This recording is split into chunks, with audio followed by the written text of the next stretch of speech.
Hello, आता आपण बघूया विण दोघांतलीही तुटेण्याचा एपिसोड रिव्ह्यू. समर स्वानंदीला फोन करून विचारतो, कशा आहात तुम्ही? तेव्हा स्वानंदी बोलते, उगाच माझी काळजी असं दाखवू नका तुम्ही. तेव्हा समर बोलतो, मला काळजी तुमची नाही, माझ्या बहिणीची काळजी. माझ्या बहिणीचा साखरपुडा वेळेत व्हावा, उत्तम प्रतीने व्हावा, त्यासाठी तुम्हाला तुमची काळजी घ्यावी लागेल ना, आणि ती काळजी तुम्ही नसेल घेणार तर मला घ्यावा लागेल. तेव्हा स्वानंदी बोलते, सांगितल्याबद्दल धन्यवाद, ठेवू मग मी आता फोन. तेव्हा समर बोलतो की कसं आहे ना, तुमचं तुमच्या पार्टनरशी व्यवस्थित जमत असेल ना तर तुमचं उत्तम चाललं आहे असं समजेल मला, म्हणून तुमच्या पार्टनरशी उत्तम चालू आहे ना तुमचं. तेव्हा स्वानंदी बोलते, आमचं उत्तम चालू आहे, ठेवू आता फोन. तेव्हा समर बोलतो की ठेवा, काळजी घ्या. इकडे समर वकिलांकडून वृद्धाश्रमाचे डॉक्युमेंट्स तयार करून घेतो की ती जागा वृद्धाश्रमाच्या नावावर केली आहे, तिथल्या रेसिडेन्सला कोणीही हलवू शकणार नाही, ती जागा कोणीही बळकवणार नाही असं. इकडे मल्लिका प्रतीकच्या आईला फोन करते. तेव्हा प्रतीकची आई मल्लिकाशी बोलत असते की अहो, आमचं भाग्यच आहे की तुम्ही आमच्या या व्याह्यांची व्याही होणार आहेत या ना कधी, असं त्या गप्पा मारत असतात. तेव्हा प्रतीकची आई बोलता बोलता बोलून जाते, किंवा आम्हाला अगदी प्रतीकला शोभेल अशी साजेशी सून मिळाली आहे, आणि शिवाय वयातही जास्त डिफरन्स नाही आहे, आणि आम्हाला 30च्या आतली मुलगी पाहिजे होती. तेव्हा मल्लिकाची टोप पेटते आणि ती बोलते, काय काय काय कोणाच्या वयाबद्दल बोलतायत तुम्ही? तेव्हा त्या बोलतात, अहो स्वानंदी नाही का, ती शितली. तेव्हा मल्लिका बोलते की स्वानंदीचं वय हे कोणी सांगितलं? तेव्हा प्रतीकची आई बोलते की तिच्या आईने. तेव्हा प्रतीकची आई बोलत असते की आम्ही तेव्हा प्रतीकला सांगूनच ठेवलं आहे, तुझी 40 उलटायच्या आत आणि तिची 30 उलटायच्या आतच आपल्याला तुम्हाला मूलबाळ झालं पाहिजे. तेव्हा मल्लिका बोलते, हो अगदी बरोबर आहे, स्वानंदी एकदम साजेशी मुलगी आहे, आता लवकरच भेटू आपण साखरपुड्याला.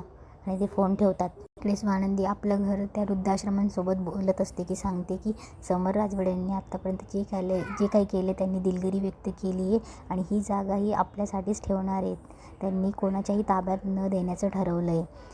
ते मला तर विश्वास नाही आहे, पण त्यांनी सांगितलेलं मी तुमच्याजवळ सांगते.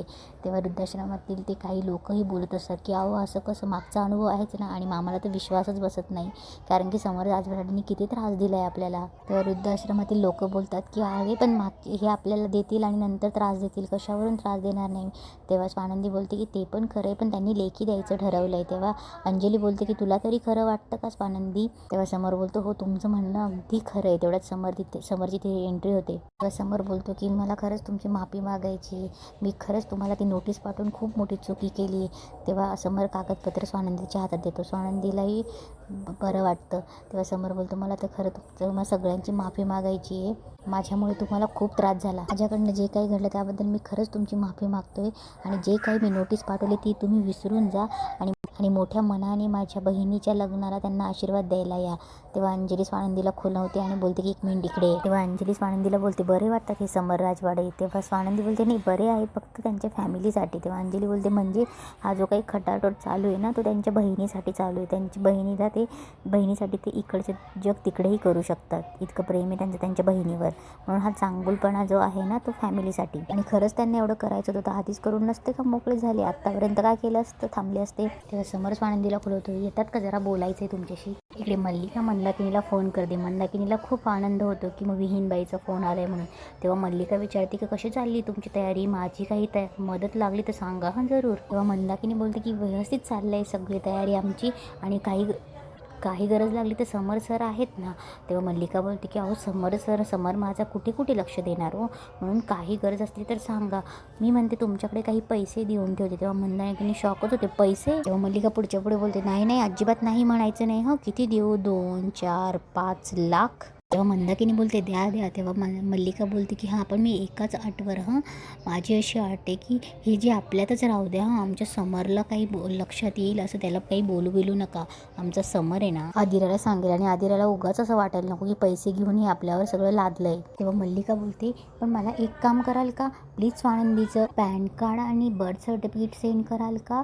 तेव्हा मंदाकिनी बोलते की पैसे सेंड करायला पॅन कार्ड आणि बर्थ सर्टिफिकेट कशाला? तेव्हा मल्लिका बोलते, म्हणजे लगेच मी ट्रान्सफर करते ना तिच्या अकाउंटवर पैसे. तेव्हा मल्लिका बोलते की अहो, आमच्या राजवाड्यांचे खूप मोठे ट्रान्झॅक्शन असतात ना, मग बँकवाल्यांना हे सगळे डिटेल्स द्यावे लागतात. तेव्हा मंदाकिनी बोलते, हो तुमचे तर करोडोचं ट्रान्झॅक्शन होत असतील ना, ठीक आहे मी आत्ताच येते देऊन जाते. तेव्हा ती बोलते की नाही आत्ता येऊ नका तुम्ही, ते उगाच घरात कळेल ना का आल्या म्हणून, मी माझ्या ड्रायव्हरला पाठवते त्याच्याकडे द्या. ती बोलते ठीक आहे पाठवून द्या ड्रायव्हरला. तेव्हा मल्लिका बोलते ऑलरेडी तो आला आहे तुमच्या दारात, उभा असेल बघा. तेव्हा ड्रायव्हर दारातच आलेला असतो. मंदाकिनी त्याच्याकडे डॉक्युमेंट्स देते. तेव्हा मल्लिका बोलते की प्लीज हे तुम्ही आईंना सांगू नका, म्हणजे जसं समरला सांगायचं नाही तसं आईंनाही सांगू नका, हे आपल्यातच असू द्यात म्हणून. तेव्हा मंदाकिनी पुन्हा शंकेने विचारते की ती बर्थ सर्टिफिकेट आणि पॅन कार्डचं कळलं नाही मला. आणि ठीक आहे तुमच्याकडे वेगळी सिस्टीम असते ना. मल्लिका फोन ठेवून मोकळी होते. तेव्हा मंदाकिनी खूप खुश होते आणि ती बोलते देवा धनलाभ होणारे धनलाभ, हे लग्न मला खूप लाभलं. समर इकडे स्वानंदीला बोलत असतो की तुम्ही इतकं करतायत, मलाही माहीत राहिलं असतं मी सगळं त्यासाठी केलं असतं, मला तुम्ही अजून पण सांगू शकताय की काय करायचं की नाही. तेव्हा स्वानंदी बोलते की नाही फक्त आम्हाला शांतता हवी. तेव्हा समर बोलतो की नाही ती शांतता तर मी देणारच आहे, पण आता तुम्हीही टेन्शन घेऊ नका, तुमचं लग्न आहे, तुमचं साखरपुडा आहे, या सगळ्या धावपळीमध्ये तुम्ही लक्ष द्या आणि तुमच्या तब्येतीची काळजी घ्या. तेव्हा तिथे आजोबा येतात आणि बोलतात की सॉरी हं डिस्टर्ब केलं, पण या ना तुम्ही इकडे या स्वानंदी तू पण ये. तेव्हा नाना तिथे स्पीच देतात असं की खऱ्या अर्थाने आपलं घर हे आता आपलं झालं आहे ना, आज आपण खऱ्या अर्थाने स्वतंत्र झालो आहे आणि हे सगळं झालं आहे ते समर साहेबांमुळे. मी स्वानंदीला विनंती करतो की त्यांनी समर या राजवाड्यांना शाल श्रीफळ आणि पुष्पगुच्छ देऊन त्यांचा सत्कार करावा. तेव्हा स्वानंदी शाल श्रीफळ पुष्पगुच्छ समरच्या हातात द्यायला लागतात. तेव्हा ते नाना बोलतात की स्वानंदी अगं त्यांच्या खांद्यावर शॉल टाक. तेव्हा स्वानंदी टाकणार तेव्हा तिला कळत नसतं की कसं टाकायचं. तेव्हा समर खाली वागतो आणि ती त्यांच्याच खांद्यावर शॉल टाकते आणि तेव्हा त्या दोघांची टक्कर होते. तेव्हा समर बोलतो की तुम्ही तर आता यापुढे तुम्ही या कुटुंबाचा भाग झाला आहे, या आपलं घरी आपलं आहे आणि आता इथून पुढे हे सत्कार समारंभाचा कार्यक्रम नको. स्वानंदी मॅडमला जसं तुम्ही आपलं कुटुंब समजा तसं मलाही समजा. तेव्हा त्या आजी बोलतात अहो तुम्ही कशाला आभार मानताय, मुळात आपल्या माणसांचं कोणी आभार मानतं का.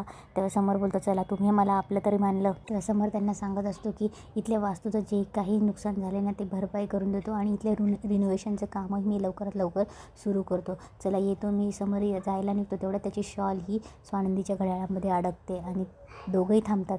तेव्हा सगळे त्यांच्याकडे बघायलाच लागतात. तेव्हा समर पुन्हा माघारी येतो, स्वानंदीच्या हातात अडकलेलं शॉल काढतो आणि पुन्हा प्रत्येकाला हात जोडतो आणि तिथून निघतो. इकडे मल्लिका स्वानंदीचं बर्थ सर्टिफिकेट घेऊन उभी असते. तेवढं तिथे अंशू येतो आणि बोलतो की मॉम सगळं संपलं, आपला प्लॅन सगळा फ्लॉप होणार आहे आता. तेव्हा अंशू बोलतो की ती स्वानंदी डोळ्यात गेलेला कचरा झाली, ती टोचायला लागले पण काढूसुद्धा शकत नाही. तेव्हा अंशू बोलतो मॉम तू हसतीयेस, माझ्या फिलिंगवर हसतीयेस. तेव्हा तो बोलतो what so funny, I really try hard, मला ती जमीन हवी होती, आय ट्रायड रिअली हार्ड. माझ्या फेल्युअरवर हसतेस तू, पण तुला कळतंय का ती जमीन आपल्या हातातून गेली. तेव्हा मल्लिका बोलते की अंशू काही गेलेलं नाही आणि जाणारही नाही. तेव्हा मल्लिका बोलते की ती जमीन मिळणार मलाही आणि तुलाही. तेव्हा अंशू बोलतो की मलाही आणि तुलाही आणि हे समरदादा देणार. तेव्हा मल्लिका बोलते समरदादा. तेव्हा मल्लिका बोलते या जगात बिनडोक लोकसुद्धा असतात, जो तुझा समरदादा आपल्या इंटेलेक्च्युअल समरदादा आपल्यासाठी करत नाही ना, ते बिनडोक माणसं करतात. तू काळजी करू नकोस, अजून डाव आपल्या हातातून गेलेला नाही. एक हुकमी इक्का आपल्याकडे हाती आलाय, हा इक्का आपण असा फेकायचा आणि डाव जिंकायचा. तेव्हा अंशू बोलतो हे तुझं नॉनसेन्स बोलणं झालं की मला बोलव. तेव्हा अंशू जायला लागतो. तेव्हा मल्लिका बोलते स्वानंदीचं लग्न होणार नाही, मोडणार. तेव्हा अंशू थांबतो. तेव्हा मल्लिका बोलते मग आपल्या आदिराचं लग्नही मोडणार आणि मग समरचं लक्ष त्या जमिनीच्या याच्यावरनं उडणार. तेव्हा अंजली इकडे स्वानंदीला बोलत असते की तुझ्या लग्नाचा पायगू म्हणावं की काय, तू होतीस ना म्हणून हे सगळं झालं आहे. तेव्हा स्वानंदी बोलते नाही माझ्यामुळे काही नाही, तुम्ही सगळे पण आहात ना. तेव्हा त्यातल्या आजी बोलतात की नाही अंजली म्हणते ते अगदी बरोबर आहे, तू जर नसतीस ना आमच्या पाठीत आम्ही काहीच करू नव्हतो शकलो, तुझे किती आभार मानावे काय बोलू आता. तेव्हा स्वानंदी बोलते अच्छा म्हणजे आता आभार मानून तुम्ही मला परके करणार आहेत आणि समर राजेवाडे तुमचे झाले का. तेव्हा स्वानंदी राग आल्यासारखी करते. अंजली म्हणते नाही अगं असं नाही. तेव्हा स्वानंदी हसते आणि बोलते अगं गंमत केली. तेव्हा ते आजी बोलतात की आता आम्ही दणक्यान प्रॅक्टिस करून नाटकाची, तू आपल्या साखरपुड्याची आणि लग्नाकडे लक्ष दे. तेव्हा नाना बोलतात आणि काही गरज लागली ना स्वानंदी तर अगदी हक्काने आम्हाला सांग. तिथल्या बायका पण बोलतात की आमची भरभरून आशीर्वाद तुझ्या पाठीशी आहे, काही गरज लागली तर हक्काने सांग. आणि तिथे आजचा एपिसोड संपतो.